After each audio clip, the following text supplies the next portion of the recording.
దోసకాయ పచ్చడి తినని వాళ్ళు ఉంటారా? అసలు ఈ వీడియో చూసి ఈ ప్రాసెస్ ఫాలో అయితే అసలు తింటారు ఎవరైనా? ముందుగా మనం దోసకాయ ముక్కల్ని కట్ చేసుకోవాలి. పెద్ద పెద్దగా కట్ చేసుకొని పసుపుతో ఊరపెట్టుకున్నాక ఆవాల పొడి వేయాలి.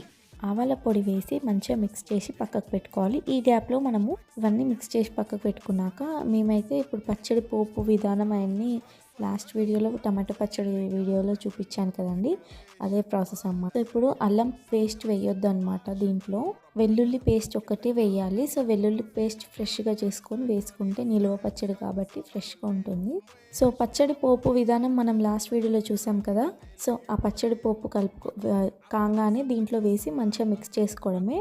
ఇంతే అండి, దోసకాయ పచ్చడి కలుపుకోవడం చేయడం అంతే సూపర్గా ఉంటుంది.